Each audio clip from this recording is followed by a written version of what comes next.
Well, we're here with Chaplain Dondi E. Costin, Major General retired, our former Chief of Chaplains, and it is my pleasure, sir, to introduce you back to the Corps and to have a conversation with you.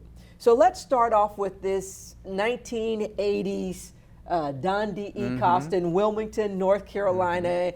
Am I going to college? Am I going to go to work? What are the options there? But somehow you end up at the United States Air Force Academy. Was that a dream? Was a seed planted? How did that journey to the Air Force Academy occur, sir?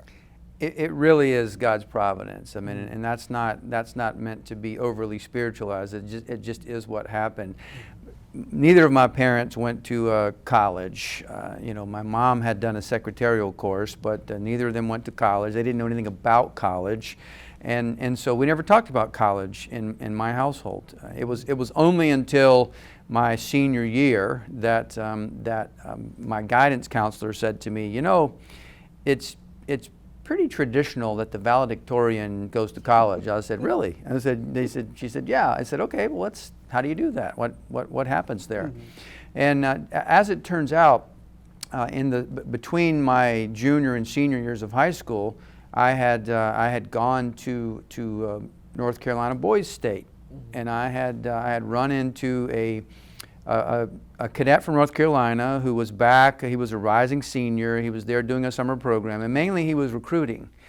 I didn't know that at the time, but right. He was mainly recruiting. And so when the college conversation started happening, I recalled and I explained to my mother that you know, this guy said two things could happen if I went to the Air Force Academy.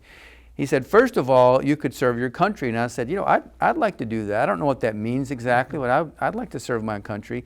And the second thing he said was, you can go to college for free. My mom was very interested at that point. And so we said, why not? We'll see what happens. And so it was, as I mentioned earlier to you, it was pre-internet, of course, and so there was a lot of typing of forms and essays and all kinds of things. But the Lord just made it available. I'd never heard of the Air Force Academy until the summer before my senior year, and one thing led to another, and I got there and never left.